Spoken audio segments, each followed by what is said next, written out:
तर बघा आपण कंबाईनचं मेन्स एनालिसिस पाहत होतो. 2020चा आपला पेपर झालेला आहे. थोडा टेक्निकल इश्यू आला होता. 2021चा लक्षात घ्या एस-टी-आय मेन्स. ठीक आहे. एस-टी-आय मेन्स 2021चा पेपर. त्यामधील पॉलिटीचा एनालिसिस आपण आता घेतोय. क्वेश्चन नंबर 21 ते 30. ठीक आहे. बघा क्वेश्चन नंबर 21 होता. भारतीय राज्यघटनेच्या संदर्भात धर्मनिरपेक्षता म्हणजे काय? ठीक आहे. म्हणजे सिंपली आपला क्वेश्चन हा होता की सरनामा जो आहे सरनामामधले जे महत्त्वाचे शब्द आहे बरोबर कीवर्ड्स आहे त्याच्यावर तुम्हाला क्वेश्चन वारंवार आयोग विचारतो. जसं सार्वभौमचं तुम्हाला बघा आता राज्यसेवा मुख्याला क्वेश्चन विचारला आहे. गणराज्यावर क्वेश्चन विचारलेला आहे. धर्मनिरपेक्ष आहे ठीक आहे त्यावर. तर हा धर्मनिरपेक्षता ऑलरेडी कितीतरी वेळा आयोगाचा काय PYQ आलेला आहे. बरोबर. सेक्युलरिझम हा कीवर्ड आणि मग आपल्याला माहिती असते की भारतीय राज्यघटनेनं जे आहे सर्व धर्म समभाव या दृष्टिकोनातून सेक्युलरिझमचा जो आहे महत्त्व समजून सांगितलेलं आहे. तर बघा राज्यसंस्थेला धर्मविषयक कायदे करण्यास मनाई. ठीक आहे. तर हे तसं काही निगेटिव्ह आपल्या याच्यामध्ये नमूद नाही. सेक्युलरिझम जे आहे आपलं हे पॉझिटिव्ह अँगलनं पाहिलेलं आहे. जसं शीख धर्माला बरोबर आहे कृपान वगैरे धारण करण्याची आपण परवानगी देतो असतो बरोबर आहे. तसेच मग वेगवेगळ्या धर्मासंदर्भात जे आहे ज्या वेगवेगळ्या यात्रा असते त्याला सुद्धा कधी कधी अनुदान दिलं जाते. हज यात्रा त्याला अनुदान दिलं जाते. तर आपल्या इथे जे आहे लक्षात घ्या धर्मनिरपेक्षता हा शब्द पॉझिटिव्ह अँगलनं घेतलेला आहे. राज्याला धर्म आहे अगदी चुकीचं आहे. राज्य हे काय आहे धर्मनिरपेक्ष आहे. राज्य हे धार्मिकतेच्या विरुद्ध आहे असं आहे का? काही नाही. सरळ फक्त ड सेंटेन्स पाहिजे होतं की राज्याचा विशिष्ट असा अधिकृत धर्म नाही. बरोबर विचारलं होतं फक्त ड माझा आन्सर आहे. क्लिअर. तर पुन्हा गेल्यानंतर आज धर्मनिरपेक्षताच्या घटकाखाली जो एक पॅरा तुम्हाला दिलेला आहे पुस्तकातला तो वाचायचा आहे. ठीक आहे. कारण की त्याच्यामध्ये पुढे जाऊन एक एक्सप्लेनेशन दिलेलं आहे. काय दिलेलं आहे लक्षात घ्या की कोणत्याही धर्माचा भेदभाव करू शकत नाही. बरोबर आहे. कोणताही जो एखादा निधी घटक जमा झाला पैसे जमा झाले तर एखाद्या धर्माला देता येणार नाही मात्र सर्व धर्मांना देता येतात. असं एक एक्सप्लेनेशन खाली जोडलेलं आहे त्याला. तर ते तुम्ही व्यवस्थित वाचून घ्या. धर्मनिरपेक्षताच्या खाली जो पॅरा तुम्हाला दिलेला आहे पुस्तकातला तो बरोबर वाचायचा आहे. हे आजचं होमवर्क आहे. क्लिअर. बघा एक पुढचा क्वेश्चन. क्वेश्चन नंबर 22 बघा. भारताचे सर्वोच्च न्यायालय हे कायद्याच्या अथवा तथ्यविषयक प्रश्नाबाबतीत सल्ला देऊ शकतात. ठीक आहे. चांगला क्वेश्चन डिझाईन केला होता. म्हणजे मी म्हणेल की चुकण्यासारखा होता. बऱ्याच जणांनी चुकला सुद्धा.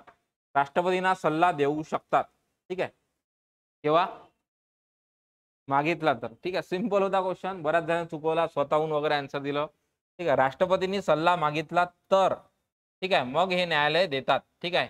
तर याचा आर्टिकल कोणता 143 आर्टिकल 143 ठीक आहे ॲडव्हर्सरी पॉवर आहे. या अंतर्गत राष्ट्रपती एखाद्या प्रश्नावर जे आहे सर्वोच्च न्यायालयाचं मत जाणून घेत असतात. तर त्यासाठी दोन अँगल आहे लक्षात घ्या. एक तर सार्वजनिक महत्त्वाचा विषय असेल तर बरोबर आहे आणि दुसरं ग्राउंड आहे राज्यघटना अंमलात येण्याच्या पूर्वीचे कायदे करार याची अंमलबजावणी. ठीक आहे. पुन्हा सांगतो राज्यघटना अंमलात येण्याच्या अगोदरचे कायदे तह किंवा करार याची अंमलबजावणी. पहिला सार्वजनिक महत्त्वाचा प्रश्न. या दोन ग्राउंडवर काय करतात राष्ट्रपती सर्वोच्च न्यायालयाला आपलं मत मागत असतात. बरोबर आहे. आता सर्वोच्च न्यायालयाला मत देणं काय तर लक्षात घ्या पहिल्या केसमध्ये सर्वोच्च न्यायालयाला मत देणं बंधनकारक नाही. लक्षात घ्या. मात्र दुसऱ्या बाबतीत जर राष्ट्रपतीनं सल्ला विचारला तर ते मॅन्डेटरी आहे. मॅन्डेटरी बंधनकारक आहे. पुन्हा सांगतो. ठीक आहे. पहिल्या बाबत सार्वजनिक महत्त्वाच्या विषयाबाबत राष्ट्रपतीने सल्ला मागितला सुप्रीम कोर्टानं तो नाही दिला तरी काही हरकत नाही. मात्र सेकंड बाबतीत तो द्यावाच लागतो. त्याच्यानंतरची स्टेप पुन्हा की सुप्रीम कोर्टनं हा कोणता सल्ला दिला तो राष्ट्रपतीवर बंधनकारक नसतो. समजत आहे. एवढी डेप्थ तुम्ही जातच नाही. तुम्ही बस वरवर वाचता. 3 क्वेश्चन येऊ शकतात बॅक टू बॅक या अँगलवर. ठीक आहे. आणि मग आतापर्यंत राष्ट्रपतीनं सार्वजनिक महत्त्वाच्या विषयावर किंवा या बाबतीत किती प्रश्न विचारले आहे हाही क्वेश्चन येऊ शकतो. मला जाऊन बघायचं आहे तुमच्या कोळंबे सरांच्या पुस्तकात नोट्समध्ये आपल्या क्लासच्या असेल. ठीक आहे. 143 लक्षात ठेवा. हा फक्त तोच आहे एकमेव सल्ला. UPSC चेअरमॅन किंवा सदस्य यांना डिस्क्वालिफाय करायचं असेल पदावरून काढायचं असेल तर तो एकमेव सल्ला आहे जो राष्ट्रपतीवर काय बाइंडिंग आहे. बाकी कोणताच सल्ला राष्ट्रपतीवर बंधनकारक नाही. ठीक आहे. तर बघा याचं उत्तर जे आहे राष्ट्रपतींनी सल्ला मागितला तर याचं उत्तर 2 आहे. क्लिअर. आर्टिकल 143 चांगला करून ठेवा. पुढचा क्वेश्चन. राज्यघटनेच्या कलम 371 विशेष तरतुदी कोणत्या राज्याशी संबंधित आहे. ठीक आहे. बाहेर आल्यानंतर यस असं म्हणणारे ह्या प्रश्नामध्ये जे आहे जातात, ठीक आहे. तर बाहेर आल्यानंतर एकदम म्हणजे आनंद राहते, बरोबर आहे बुवा. आणि तो उत्तर आता बरं झालं याच्यामध्ये वरील सर्व नाही आहे, तर 100% वरील सर्वांची जनता जास्त असते या क्वेश्चनमध्ये. तुम्हाला फक्त 71 विचारला, 371, आणि तुम्ही पाठ करून असता ते पूर्ण आसाम, मणिपूर, मेघालय, ठीक आहे. बस तुम्ही वरील सर्व उत्तर जसं दिसलं हे तुम्हाला वाटते सगळेच आहे, हे सगळे त्याच्या अंतर्गत जे सब आर्टिकल आहे ABCD त्या अंतर्गत आहे. तुम्हाला फक्त सिंपल 371 विचारला होता, तर तो महाराष्ट्र आणि गुजरात, फक्त ड याचं उत्तर आहे, ठीक आहे. क्लिअर. तो आन्सर ऑप्शन 23चं उत्तर 1 आहे. पुन्हा सांगतो 371 अंतर्गत जे सब आर्टिकल आहे ABCD त्याचा व्यवस्थित करा. मला शॉर्टकट आठवते, नमास मॅग असा माझा शॉर्टकट होता याच्यात. नमास मॅग त्याच्यामध्ये नागालँड आहे, आसाम, मणिपूर, अरुणाचल प्रदेश, सॉरी आंध्र प्रदेश आहे, आंध्र प्रदेश, नंतर सिक्कीम, मिझोराम, अरुणाचल, गोवा, ठीक आहे. हो कर्नाटक आहे ना, पूर आहे कर्नाटक शेवटचा, ठीक आहे. आणि मग याच्यानुसार ते A B C इथे D आणि E आहे. ते 371 D आणि E दोन्ही एकाच साठी आहे, आंध्र प्रदेशसाठी. ई मध्ये जे आहे केंद्रीय विद्यापीठ आंध्र प्रदेशचं, ठीक आहे. आणि मग पुढचे FGHI, ठीक आहे, जे के असेल. नमास मॅग आपला शॉर्टकट आहे. क्लिअर. पुढचा क्वेश्चन घ्या. घटनात्मक सुधारणा विचार करण्यासाठी नोव्हेंबर 30 मध्ये लंडन येथे गोलमेज परिषद घेण्याचे ठरवले. ब्रिटिश सरकारने मार्च 33 मध्ये नव्या राज्यघटनेची रूपरेषा असलेली श्वेतपत्रिका प्रसिद्ध केली. सिंपल क्वेश्चन होता. किती गोलमेज परिषदा झाल्या? किती झाल्या? 3. संपला ना विषय. तिसऱ्या गोलमेज परिषदेनंतर श्वेतपत्रिका काढली, व्हाईट पेपर, ठीक आहे. आणि त्याच्यावर आधारित मग 35चा कायदा बनवण्यात आला. तर सिंपल क्वेश्चन होता. बघा हिस्ट्रीमध्ये जरी असं वाटत असेल तुम्हाला हा हिस्ट्रीचा क्वेश्चन आहे, मी तुम्हाला सांगितलं घटनात्मक विकास, बरोबर आहे ना. भारतीय राज्यघटना कुठून तयार झाली? ऍक्च्युली मूळ जास्तीत जास्त ब्रिटन जे काही आपला बेस तयार करून गेला इथून त्यातनं, तर ते डायरेक्टली आहे. अरे हो 26 घेतला आपण, 24 पाहिजे होता बघा.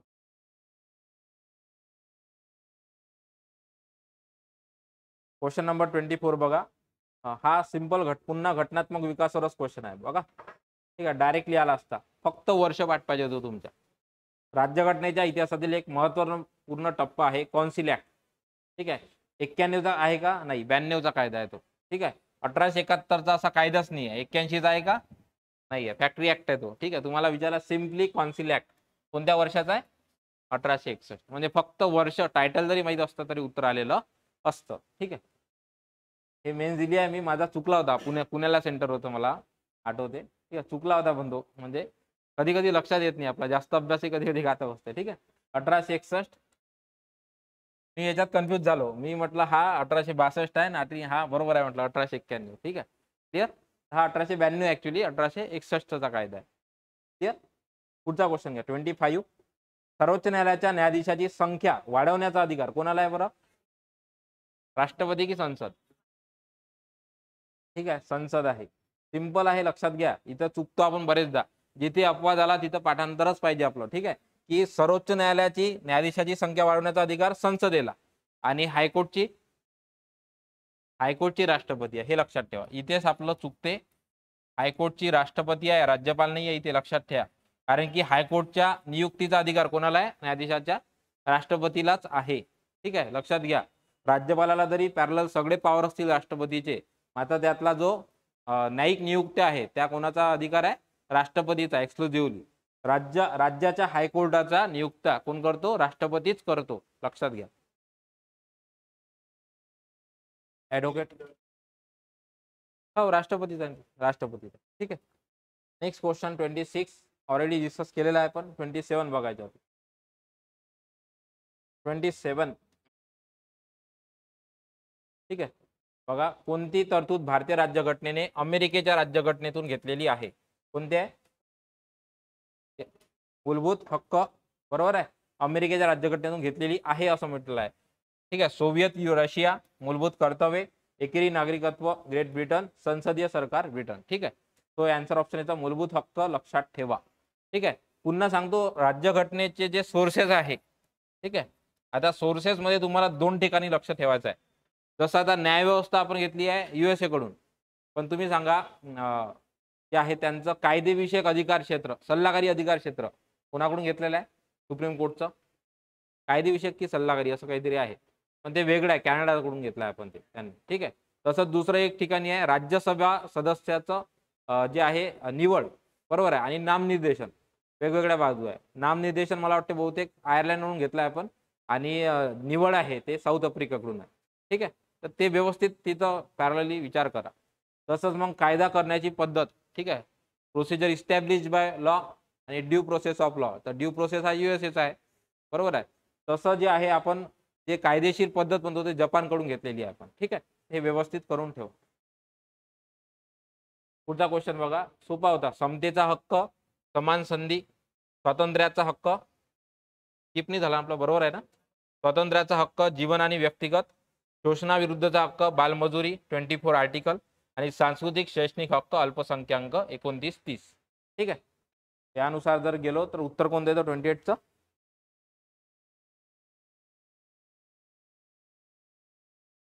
3 येतं ना, 3 आहे. हा, डायरेक्टच येते ना 3 याच्यावर. नेक्स्ट क्वेश्चन नंबर 29 बघा. ओके. केंद्र आणि घटक राज्य यांच्यात जी अधिकार विभागणी करण्यात आली आहे त्याची पायाभरणी, हा प्रश्न बरोबर वाचा, कशात दिसून येते? पायाभरणी. ठीक आहे. केंद्र आणि घटक राज्य जी अधिकार विभागणी करण्यात आली त्याची पायाभरणी कोणत्या याच्यामध्ये आहे? कोणता कायदा आहे?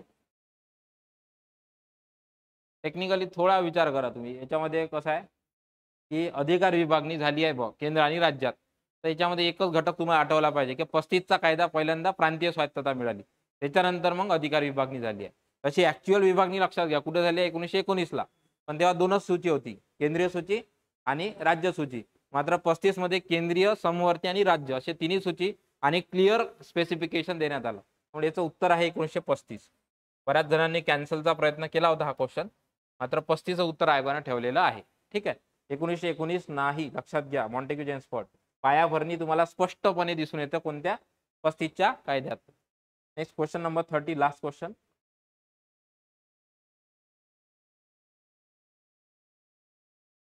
बघा. काय आहे उत्तर? राज्यपालाच्या कार्यकारी अधिकाराबाबत विधाने विचारात घ्या. जस्ट बोललो मी आता थोड्या वेळापूर्वी, तोच क्वेश्चन रिपीट आला. उच्च न्यायालयातील न्यायाधीशाची नेमणूक कोण करतात?